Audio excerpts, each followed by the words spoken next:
উম্মি কথার অর্থ আল উম্মি আল্লাযী লা ইয়াকরা ওয়া লা ইয়াকতুব। উম্মি হচ্ছে সেই যে পড়তেন না, যে লিখতেন না। কথা বুঝতে পারছেন? লিখতে পারতেন না, না পড়তে পারতেন না, না পড়তেন না, লিখতেন না, পারতেন না বা জানতেন না, এই ধরনের কোনো মানে আমার জানা মতে কোনো গ্রামাটিক্যাল দৃষ্টিভঙ্গিতে দেখে এর অর্থ তুলে দেবে আমার মনে হয় না। ওইসব বালাগাত ফাসাদ আপনি রাখুন। কথাটা বুঝতে পারছেন তো নাকি? তাহলে কি যে লিখতেন না, পড়তেন না, এখন বলুন জ্ঞানের সমুদ্রের কাছে লেখা নাই, পড়া নাই। লিখতেন না, পড়তেন না, আলাদা ব্যাপার। এখন যদি বলি লিখতে জানতেন না, পড়তে জানতেন না, অথচ সে জ্ঞানের সমুদ্র, কথাটা কি সাংঘর্ষিক নয়? জ্ঞানের সমুদ্রের সাথে লিখতে জানতেন না, পড়তে জানতেন না, কথাটা কি যায়? ভাইজান কথা বুঝতে পারছেন? সুর টানের ওয়াজ পরে শুনবেন। কিন্তু এখানে ঈমান ইতিকাদি ব্যাপার, যেটা আপনি যাই করেন রাসূলকে ঠিকমতো যদি আপনি না চিনেন, আর আপনি মুসলমান দাবি করবেন কোথা থেকে? কথা বুঝতে পারছেন? আমার আল্লাহ কোরআন পাকের মধ্যে লিখছেন, ইন্নাল্লাহা লা ইয়াহদি কওমিজ জালিমিন। লা ইয়াহদি মানে আল্লাহ হেদায়েত দেন না কওমিজ জালিমিন, জালিম কওমকে। এখন আপনি যদি বলেন আল্লাহ হেদায়েত দিতে পারেন না, ঈমান থাকবে? আল্লাহ হেদায়েত দিতে জানেন না, ঈমান থাকবে? তাহলে ইয়াহদি লা ইয়াহদি লা ইয়াকরা একই স্ট্রাকচারের দুটো দেখুন, কোরআন থেকে মিলিয়ে নিন। দুটো একই স্ট্রাকচারের, লা ইয়াহদি লা ইয়াকরা লা ইয়াকতুব, এই একই স্ট্রাকচারের। যেমন ও ক্ষেত্রে আল্লাহ হেদায়েত দেন না, এই ক্ষেত্রেও নবী পড়তেন না, লিখতেন না, কিন্তু তিনি ছিলেন জ্ঞানের সমুদ্র। তিনি লিখতেন না, পড়তেন না। এর মধ্যে নবীকে সীমাবদ্ধ করলে হবে না, কারণ আমার রাসূল লিখতে জানতেন না, পড়তে জানতেন না, এটা বলার ক্ষমতা পৃথিবীর কারো নাই। কেন? আমার আল্লাহ তাকে কি করেছেন? বুইস্তু মুআল্লিমান ওয়ালিদতু মুআল্লিমান। আমার রাসূল পৃথিবীর বুকে ছাত্র হিসাবে আসেননি, আমার নবী তো উস্তাদ হিসাবে এসেছে। বলুন না সুবহানাল্লাহ। আর উস্তাদ লিখতে জানতেন না, পড়তে জানতেন না। এখন যদি আমার আপনার কি বলে কমিউনিটির আমাদের মোল্লা মৌলী সাহেবরা যদি কেউ এমন কথা বলে, তো তন্ময়ের ঘাড় চেপে ধরে লাভ কি? আগে তো এর ঘাড় চেপে ধরা দরকার। ভাইজান কথা বুঝতে পারছেন? বলতে বলতে মানে কি আশ্চর্য! আমার রাসূল হযরত বিশ্বনবী ছিলেন কাউবয়। নাউজুবিল্লাহ বলেছেন। কাউবয় মানে কি? এটা আপনার বাংলাদেশের বৈগ্রামে বললে কাউবয় মানে আমার নবী ছোটবেলায় ছাগল টাগল চড়িয়েছিলেন, তাই জন্য কাউবয় বলে দিলেন। হ্যাঁ, কিন্তু কাউবয়ের আপনি ব্যাখ্যা করুন তো। কাউবয় মানে যে কোনো পেট, যে কোনো পোষ্য যে চড়ায়, সেটা গরু হতে পারে, ছাগল হতে পারে, মোষ হতে পারে, ভেড়া হতে পারে, দুম্বা হতে পারে, হাঁস হতে পারে, মুরগি হতে পারে। বা কাউবয় যারা দেখবেন, বিশেষ করে কাউবয় আপনাকে বলে অস্ট্রেলিয়ান কাউবয়, বিখ্যাত, ঘোড়ার উপরে চড়ে, বড় বুট পরে, মাথায় বড় টুপি লাগিয়ে, হাতে চাবুক থাকে। এরা কিন্তু অনেক ক্ষেত্রে শূকর পালন করে, তাদেরকেও চড়াতে যায়, ওদেরকেও কাউবয় বলে। বুঝতে পারছেন না? সেই কথাটা নবীজির শানে যখন বলবে, তখন মোমেন মুসলমানের নিজের রক্তগোস্ত নিজে চিবিয়ে খেতে ইচ্ছা করবে না? আমি বাংলাদেশেই ছিলাম তখন, আলপনিয়া 1.5-2 লক্ষ মানুষের সভা। কথা বুঝতে পেরেছেন? আমি সেখান থেকে আরম্ভ করেছিলাম একদম ইমিডিয়েট। তারপরে আজও পর্যন্ত আলহামদুলিল্লাহ সেখানের বক্তারা এই রেশের উপরই আলোচনা করে যাচ্ছে, প্রতিবাদ চলছে। পরে রুজু করেছে, কিন্তু বলবো কেন? নবীর ক্ষেত্রে এমন ধারণা আমার মাথায় আসবে কেন? আরে মুসলমান, আমার রাসূল তোমার নবী পরে, আগে তিনি হযরত বেলালের রাসূল, এটা মাথায় রাখতে হবে। তোমার রাসূল পরে, আগে তিনি হযরত হাসান হুসাইনের নানা, এটা মাথায় রাখতে হবে। তোমার রাসূল আমার রাসূল অনেক পরে, আমরা আখিরি জামানার উম্মত, আমাদের নবী অনেক পরে হয়েছে। উনি আগে ওমর ফারুকের নবী ছিলেন। ওমর ফারুকের সামনে 19-20 করলেই তো তলোয়ার বার করে গলা কেটে দেবে। আমার কথা বুঝতে পারছেন? আর অন্য কোনো ওয়াজ নেই। জান্নাত জাহান্নামের ওয়াজ করুন না, নামাজের ওয়াজ করুন, রোজার ওয়াজ করুন, নবী কাহিনী শোনান, সব শোনান। এই কুটকুটি ওয়াজগুলো সব ইহুদিদের পয়সা খেয়ে কেন করছে? বুঝতে পারছেন? আমার দুঃখ লাগে, কষ্ট লাগে, জানেন? আমার রাসূলকে এক সময় নবীজি আমার বার হলেন, সাহাবা একরামরা সব বসে আছে, আর কেউ আলোচনা করছে যে আল্লাহ রাসূল তো এটা জানতেন না, আমার নবী এই বিষয়গুলো জানতেন না, আমার নবী এগুলো পারতেন না। এই যে বলেছে, আমার নবী বার হয়ে এসে একদম সোজা দাঁড়িয়ে বলছে, সামনে আও। অনেক বলেছে, অনেক সহ্য করেছি, তোমরা বলছো আমি জানি না। কি জানি না আমি? তোমরা বলছো আমি জানি না, কি জানি না আমি সেটা বলো। ওমর ফারুক এসে কাঁদছে, হুজুর বিয়াদবি হয়ে গেছে। আবু বকর সিদ্দিক বলছে, হুজুর বিয়াদবি হয়ে গেছে, আপনি সব জানেন হুজুর, এখানে কোনো কথা হবে না, আপনি সব জানেন। বলছে না, আগে বলো আমি কি জানি না। আল্লাহ রাসূল বলছে আমি জানি না, এই কথাটা তোমাদের সামনে আমি কোনোদিন জাহির করি না। আমি কি জানি এই কথা তোমাদেরকে আমি কোনোদিন বলি না। আমি কি জানি না, আমি যে বলি না তার মানে আমি জানি না এটা তুমি ভেবো না। আমি বলি না এটা হচ্ছে আমার জোহদ, আমি বলি না এটা আমার আজিজিন কেসারি, এটা আমার ভদ্রতা, আমি সব জায়গায় সব জানতা ভাব দেখাই না। তবে তোমরা এটা নিয়ে যখন চর্চা করছো, আজ আমি মুহাম্মাদের সামনে বলো আমি কি জানি না, আমাকে একটু শোনাও। বাপরে বাপ, সাহাবা একরামরা তো কাঁদতে আরম্ভ করে দিয়েছে। ইয়া রাসূলুল্লাহ, আমাদের ভুল হয়ে গেছে হুজুর, অন্যায় হয়ে গেছে, আর কখনো এমন কথা বলবো না। যত সাহাবারা বলে, আমার নবী কেঁদে উঠে চিৎ মেরে বলে, না তোমরা বলো কি জানতে চাও। এই জাহেলগুলো পড়াশোনা করেনি যে নবীকে জানতেন না, পারতেন না, এইসব কথাগুলো বললে আমার নবী কষ্ট পেতেন। আর বললে তো বললে এমন একটা শব্দ বললে যেটা শুনলে মাথা গরম হয়ে যায়। নিজে নিজে বালিশে মুখ চাপা দিয়ে কাঁদা ছাড়া কোনো উপায় নেই। এখানে ব্যাখ্যা দেওয়া হচ্ছে নিরক্ষর মানে পড়ালেখা জানে না। এই দেখুন গুগল ডিকশনারি, বুঝতে পারছেন না? এখানে পরিষ্কার লেখা আছে, আপনারা দূর থেকেও পড়তে পারবেন নিরক্ষর। অনেকে দেখতে পাবেন নিরক্ষর লেখা আছে, এর মানে কি? ইনলেটেড, আনলেটেড, এর অর্থ কি? লেটারলেস, এর অর্থ কি? অশিক্ষিত, আনএডুকেটেড। এই দেখুন এর অর্থ কি? Uneducated, unlearn, ignorant. ইগনোরেন্ট মানে কি? মূর্খ, পড়তে জানে না, বর্ণজ্ঞানহীন। কি আছে? গোমূর্খ। নিরক্ষর কথার অর্থ হচ্ছে ইলিটারেট বা গোমূর্খ।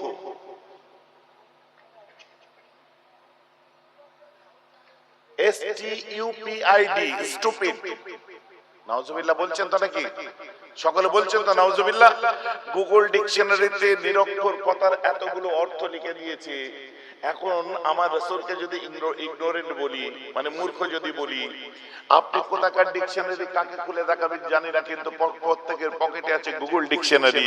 যে কথাগুলো আমার আল্লাহ বারণ করছে তোমাদের নিজেদের মধ্যে যে কথাগুলো বলা বলি করো, তুমি মুমিন মুসলমান শুনে নাও, তোমরা যেন আমার রাসূলের ক্ষেত্রে সেই ভাষাগুলো ব্যবহার করো না, কারণ আমার রাসূলকে আমি আমার আরশে ডেকে সম্মান দিয়েছি। বলুন না সুবহানাল্লাহ। কোন আক্কেলে আমরা এইসব কথাবার্তাগুলো বলি? ওয়াজ আর দুনিয়ায় নেই। আপনারা এখানে যে শুনেছেন, এখানে যে বসেছেন, আপনারা আমার সত্যি করে বলুন, বুকে হাত দিয়ে বলুন, আল্লাহর কোরআন কি আমার নবীর আয়েবের জন্য এসেছে না আমার নবীর সুনামের জন্য এসেছে? সুনামের জন্য এসেছে। তো আমরা সেটাকে ঘুরিয়ে দাঁড় করাতে চাচ্ছি রাসূলের আয়েবে। দুঃখ আমাদের এই জায়গা থেকে লাগে, কষ্ট আমাদের এই জায়গা থেকে লাগে। অতএব গোলাম আলে মুস্তাফারা চুপ করে থাকবে না। কখনো কখনো বলতে যে ওই আপনার ওই ইন্টেরিয়র এলাকার কিছু আঞ্চলিক বক্তা বার হয়েছে, কখনো পীর বলছে, কখনো আমি পীর না, কখনো আমি পীর, এইসব চলছে না? দেখছেন ফিতনা ফাসাদের সব কিছু চলছে। বলতে বলতে বলে ফেলেছে নামের আগে মুফতি ব্যবহার করছে, মুখের ভাষা ছি ছি ছি ছি ছি ছি, তওবা তওবা। যত সব মাটো ভাষাগুলো উচ্চারণ করছে, করতে করতে এক সময় আমার রাসূল সম্পর্কে বলছে তিনি ভিখারির বাচ্চা। নাউজুবিল্লাহ বলেছেন? জোরে বলেন নাউজুবিল্লাহ। আরে যার হাতে হাত দিয়ে উসমানে গনি আর শরাফত পেল, বলেন না সুবহানাল্লাহ।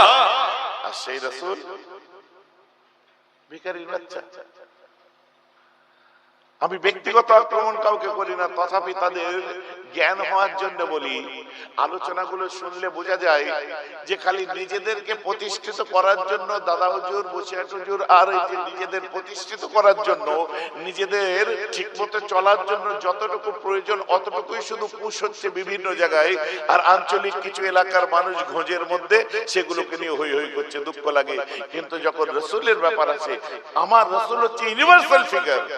আলমার ওয়ার্ল্ডে কেবল মুসলিম নয়, সারা পৃথিবী আপনি দেখুন আমার রাসূলকে নিয়ে কত গুণগান করছে, কত সুনাম করছে। এই ভাষাগুলো শুধু মুসলিম নয়, যে কোনো ধর্মের যারা রিসার্চ স্কলার, যারা হযরত মুহাম্মদ সাল্লাল্লাহু আলাইহি ওয়াসাল্লাম সম্পর্কে ন্যূনতম জ্ঞান রাখে, তাদেরকে কিন্তু আঘাত করবে। বুঝতে পারছেন? বনহরিশপুরের ভাইরা, হাওড়া জেলার ভাইরা,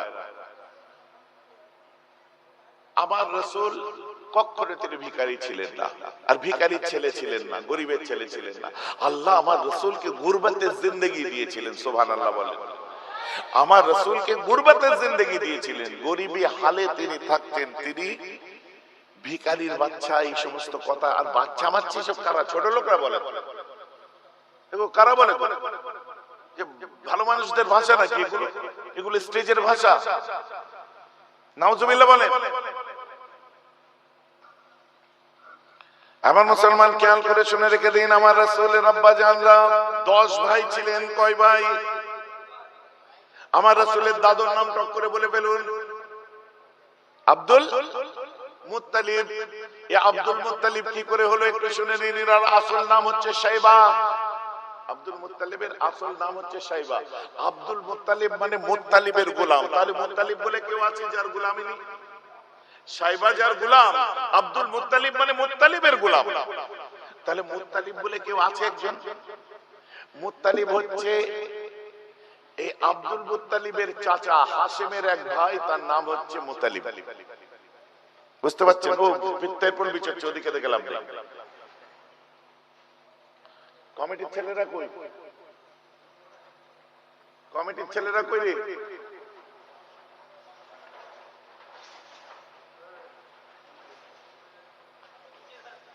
এই হাত তুলে দেখাবো কমিটির ছেলেকে। তুমি এক্ষুনি দার্জিলিং চলে যাও তাড়াতাড়ি, যে এক কাপ চা নিয়ে এসো।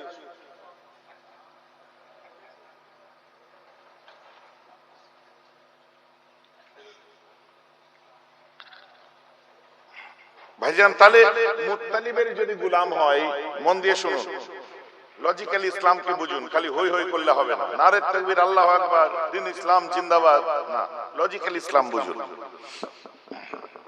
তাহলে মুত্তালিব বলে কেউ একজন আছে যার গোলাম ইনি, তাই ইনি আব্দুল মুত্তালিব। আব্দুল মানে গোলাম, মুত্তালিব মানে মুত্তালিবের গোলাম। তাহলে মুত্তালিব কে? মুত্তালিব হচ্ছে আব্দুল মুত্তালিবের চাচার নাম ছিল মুত্তালিব, আর আব্দুল মুত্তালিবের নাম হচ্ছে শাইবা। হাশেম হচ্ছে আব্দুল মুত্তালিবের আব্বা, আর চাচা হচ্ছে মুত্তালিব। তো হাশেমের ছেলের নাম হচ্ছে শাইবা। এই শাইবাকে মুত্তালিব মক্কায় এনেছিল, তাই মক্কাবাসীরা বলেছিল এত সুন্দর ছেলেটাকে, সবাই মিলে বলল আব্দুল মুত্তালিব, এটা মুত্তালিবের গোলাম। সেই থেকে উনি আব্দুল মুত্তালিব হয়ে গেলেন। বুঝা গেছে? আসুন, আব্দুল মুত্তালিব জাতা মানুষ ছিলেন না। জমজম কুয়া তিনি আপনার রিকনস্ট্রাক্ট করেছিলেন, তিনি খনন করেছিলেন, জমজম কুয়াকে সংস্কার করেছিলেন। এই জমজমের কুয়া খোঁড়ার সময় আব্দুল মুত্তালিব ওই জমজমের কুয়ার ভিতর থেকে একটা সোনার হরিণ পায় আর একটা সোনার তলোয়ার পায়। কি পেয়েছে? সোনার হরিণ আর সোনার তলোয়ার। আপনি যদি পান, কত ধনী লোক হয়ে যাবেন।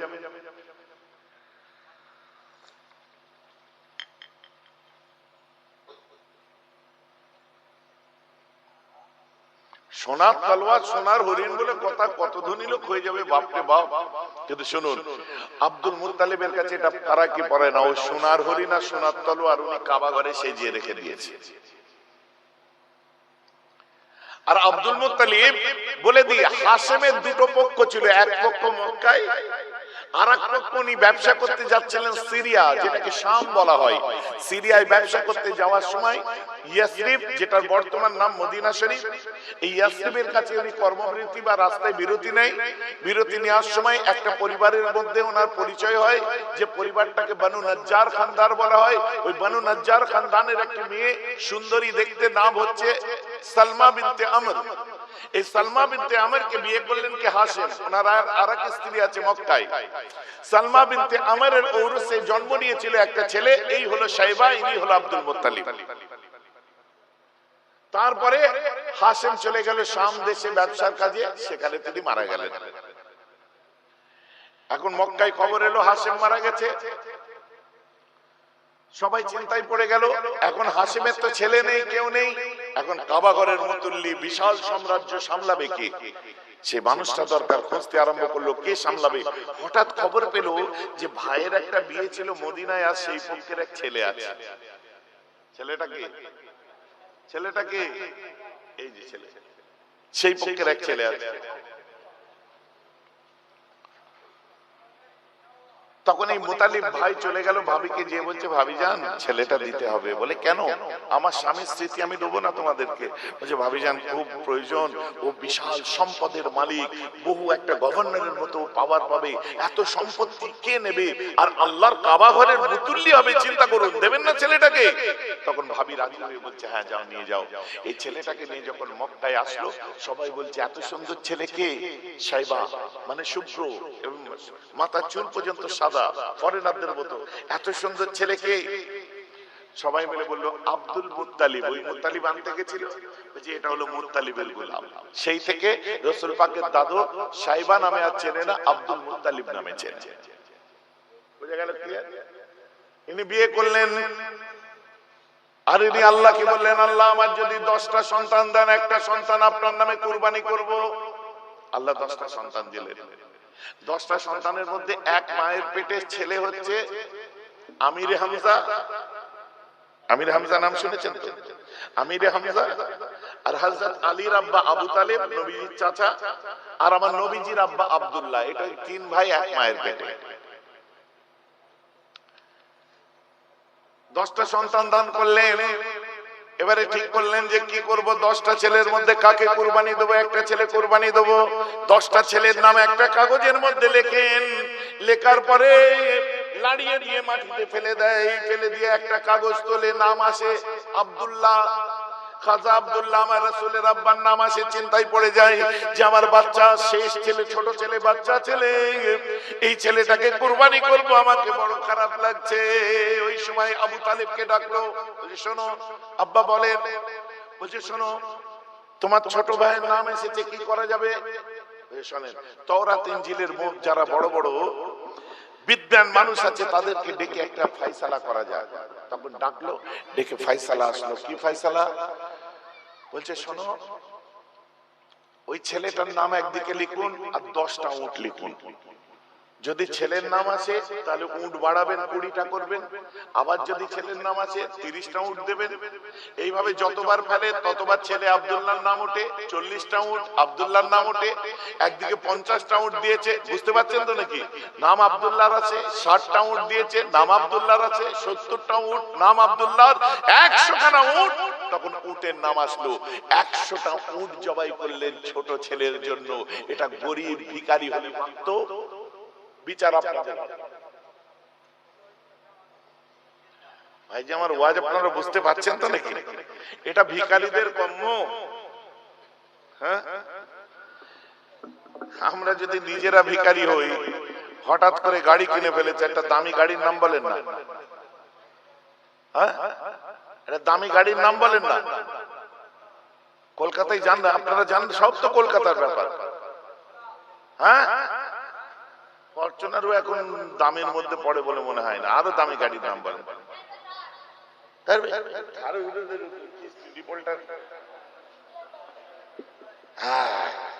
একটা বলেছে কি বিএমডব্লিউ। আর কেউ কোনো নাম জানো? হ্যাঁ,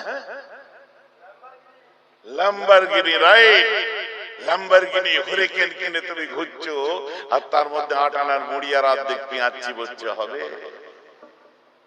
চড়বে ল্যাম্বরগিনি আর 8 আনার মুড়ি খেলে হবে? সিটের ঘাস থেকে মুড়ি বার হচ্ছে। চড়বে অডি, আর তার মধ্যে কাঁচা লঙ্কা তেলে ভাজা খেলে হবে?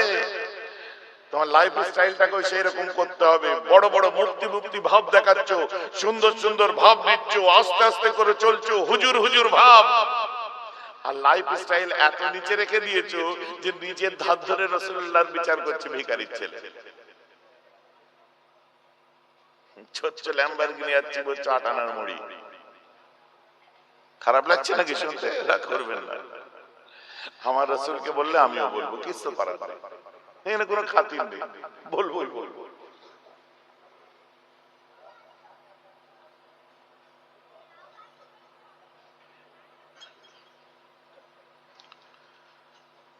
জ্ঞান নিজের, আপনার কিভাবে নিজের মানসিকতার উন্নতি বিকাশ ঘটাও, অনেক উঁচু চিন্তাধারার হও, রাসূলের জন্য ফিদায়ে রাসূল হয়ে যাও, অন্তরকে কুরবান করে রাখো। কথাটা বুঝতে পারছেন না? আরে আমরা সবাই গুনাহগার, কিন্তু আল্লাহকে বলবে আমার আল্লাহ, গুনাহগার হতে পারি কিন্তু এই গুনাহগারটা আল্লাহর রাসূলকে ভালোবাসে, ওই ভালোবাসার মধ্যে কোন রকম ভেজাল নেই। গুনাহগার হতে পারি কিন্তু ভালোবাসায় কোনো ভেজাল নেই। নামাজ নেই, রোজা নেই, নবীকে ভালোবাসি বললেই হয়ে গেল না। নবীকে ভালোবাসার মূল দরজা নামাজ, রোজা, তার সুন্নাত আমাদেরকে মেনে চলতে হবে। কিন্তু যারা এখন পর্যন্ত আরম্ভ করেননি, এই কাল থেকে নিয়ত করে নিন আরম্ভ করে দেবো, কিন্তু যারা আরম্ভ করেনি তারা কি আপনার ওই বারে যে মাল খাবে? হ্যাঁ, কথা বুঝতে পারছেন? মহাব্বত যখন আছে, আল্লাহ তাআলা তোমার অন্তরকে পরিবর্তন করে দেবে, বলুন না আমিন। প্রতিটি মানুষের ঘটছে, তা নাই তা যদি না ঘটে, আপনি চিন্তা করুন, মোবাইল ছাড়া 2 মিনিট কেউ বসতে পারে না, কিন্তু নবীর কথা শুনতে দেখুন 2-4 ঘন্টা হয়ে গেছে, হাতে মোবাইল ধরে না কেউ। ওই টুকটাক বার করছে, যেটা আমার জরুরি মনে করছে একটু রেকর্ড করে নিচ্ছে, হ্যাঁ এই কথাটা জরুরি, রেকর্ড করে নিচ্ছে। কিন্তু না হোয়াটসঅ্যাপে ঢুকছে, না ফেসবুকে ঢুকছে, না ইনস্টাগ্রামে ঢুকছে, না কিছু। কি কথা বুঝতে পারছেন? না মেসেজ কি গো, বুঝতে পারছেন তো নাকি? কি তার মানে অন্তরের মধ্যে সেই মহব্বতটা আছে। আগে কাগজ কলম ছিল, বক্তব্য নোট করতো, এখন মোবাইলে এই জায়গাটা রেকর্ডিং করে, এইটা আমার প্রয়োজন, রেকর্ড করে দিচ্ছে। এমন মুসলমান খেয়াল করে শুনে রেখে দিন, ব্যথা নেবেন না, দুঃখ নেবেন না। আব্দুল্লাহ যখন বয়স হলো 25 বছর, খাজা আব্দুল্লাহ আমার রাসূলের আব্বা জানের যখন বয়স 25 বছর হলো, ওই সময় রাসূলের আব্বা জানের বিবাহের ঠিক করলো। আমার নবীজির নানার নাম কি বলে না? আব্দুল ওয়াহাব, রাইট, জোহরি। তো জোহরি খানদান কুরাইশ বংশেরই, কুরাইশ বংশেরই একটা খুব সম্ভ্রান্ত পরিবার খানদান, যেটাকে জোহরি খানদান বলা হয়। এই খানদানের আমিনাতুজ জাহরিয়া, জোহরি খানদান, তাই আমিনাতুজ জাহরিয়া বলা হতো। আম্মা জান আমিনার সঙ্গে আল্লাহ রাসূলের আব্বা জানের বিয়ে ঠিক হয়ে গেল। বিয়ে হলো, অনেক সুন্দর সংসার চলছিল। চলতে চলতে এক সময় দাদু বললেন, রাসূলের দাদুজি আব্দুল মুত্তালিব বললেন, আব্দুল্লাহ বড় হচ্ছে, এবার একটু ব্যবসা সামলাও, যাও হাতে খড়ি, আমি তোমাকে ব্যবসার কাজে পাঠালাম। আল্লাহ রাসূলের আব্বা ব্যবসার কাজে গেলেন, আর রাস্তায় এই ঘটনা আপনারা শুনেছেন। ঘটনাটা এমন নয়, ওই যে শুনেছেন না, নাকি কেঁদে কেঁদে নবীজির আব্বা বেরিয়ে গেল বাবা মরুভূমির মধ্যে, পানি পানি করে চিৎকার করতে, ছটফট করতে করতে আল্লাহ রাসূলের আব্বা দুনিয়া থেকে বিদায় নিল। খুব সফট কর্নার, ঘটনাটা এমন নয়। আমি একটা ফার্নিচার করে আসি, আমার জন্য আমি যখন আসছি লোক ভিড় করে আছে, বাইক নিয়ে আনতে যে না বাইক আগিয়ে নিয়ে যাচ্ছে না কিছু, ওখানে ব্যাক করে ঘুরতে যে পেছনের বাম্পারে গাড়াম করে লেগে গেল। বুঝতে পারছেন? মহব্বতের ব্যাপার, সব মহব্বতে গাড়িতে লাগাও, মেনে নিতে হবে।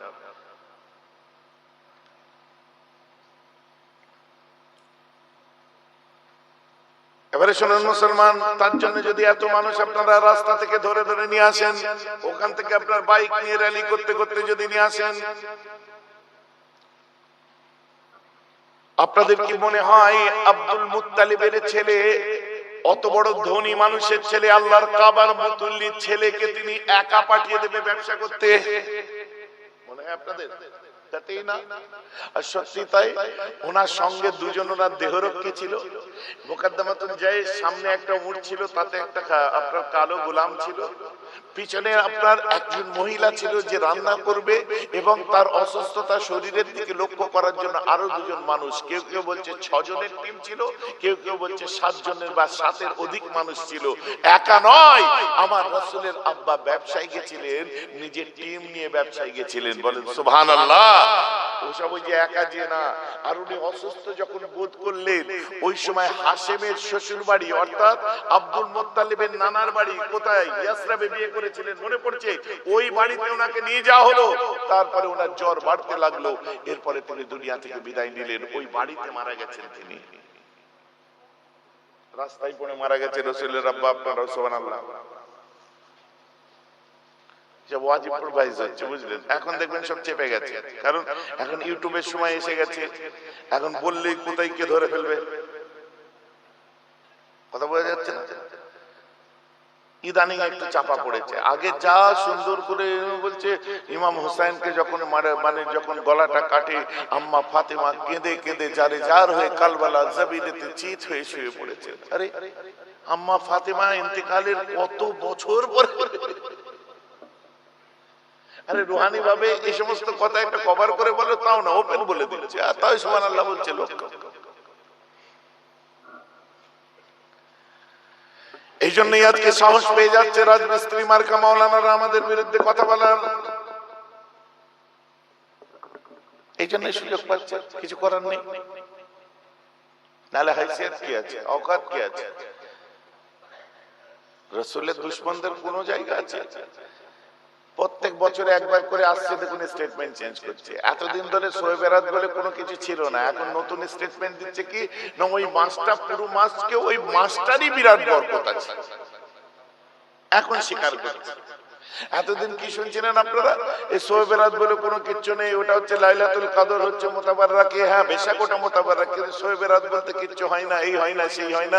এখন স্বীকার করছে না, ওই রাত্রিতে একটা জিনিস হয় যে আল্লাহর কাছে দোয়া চাইলে, মাগফিরাত চাইলে আল্লাহ মাফ করে, রিজিক চাইলে আল্লাহ রিজিক দেয়, আরো কিছু চাইলে আল্লাহ ওই মাসে দেয়।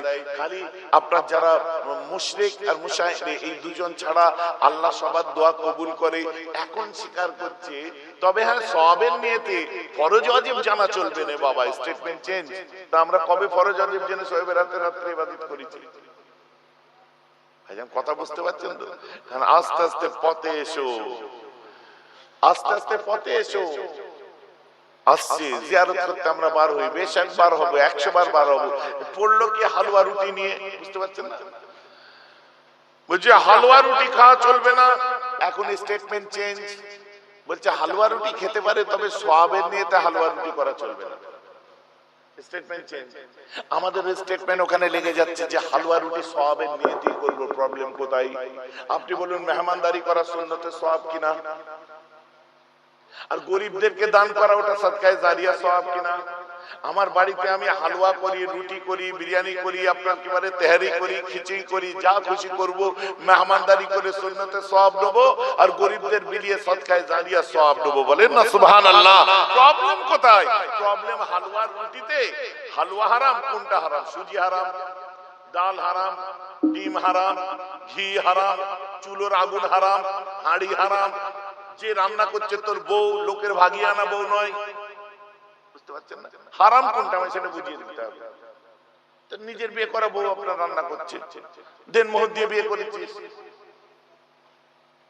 নাকি ভাগিয়ে নিছিস?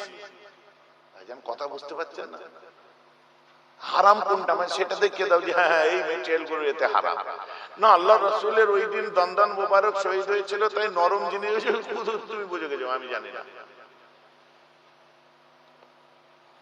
এটা লাগাতে হবে কোন জায়গা থেকে কিছু একটা লাগিয়ে দিল, খালি লাঞ্ছন মাথায় খালি তুলে দিয়া, তাতে কমছে না বাড়ছে? বাড়ছে। মরমের সময় খিচুড়ি করা যাবে না, এই করা যাবে কেন? খিচুড়ির কি হারাম? ছোলার ডাল হারাম, লাউ হারাম, আলু হারাম, হারাম। তাহলে হারাম কোনটা বলবে তো? না ওই দিন খিচুড়ি করে এই করে যে আপনার সব আমি ভালো আমি ওই দিন ইমাম হুসাইনের শাহাদাতের দিনে আমি যদি গরিবদেরকে খাওয়াই তো আমার অসুবিধা কোথায়? ভাইজান কথা বুঝতে পারছেন কি পারছেন? এইসব নতুন নতুন ফতোয়ার সময় দেখতে পাচ্ছেন না, জুম্মা জুম্মা 8 দিন নামাজ ধরেছে, এমন ফতোয়া দিয়ে বিটকেল বিটকেল ফতোয়া, ফতোয়ার ঠেলা সহ্য করা যায় না, মহা মুশকিল কাণ্ড। আর ফতোয়া দিচ্ছে কারণ নামাজি দিচ্ছে, আরে ফতোয়া তো মুফতি দেবে রে ভাই। যখন বইয়ের সঙ্গে ঝগড়া হয়ে তালাক দিয়ে দিয়েছে তখন ওকে যে ফতোয়া নেই বলে না মুফতির কাছে যাও, আর খুঁজে খুঁজে সেই মুফতির কাছে যাও যেই মুফতিটা বলবে হ্যাঁ চলবে তার কাছে যাও। কোন মুফতির কাছে যাবে? বলছে একসঙ্গে 3 তালাক দিলে 1 তালাক হয়, কারণ 3 তালাক একসঙ্গে দেওয়া হারাম। বুঝতে পারছেন? এখন ওদের মুফতিরা ঠিক করেছে হারাম যখন তাহলে 1 তালাক হয়, ওই বলি বেলে ঘর ঘর, পরে যত বাচ্চা হবে যা হবে। ভাইজান রাগ করবেন না, আমি যে কথাগুলো বলছি মন গড়া কথা বলছি না, তাদের ফতোয়া বলছি।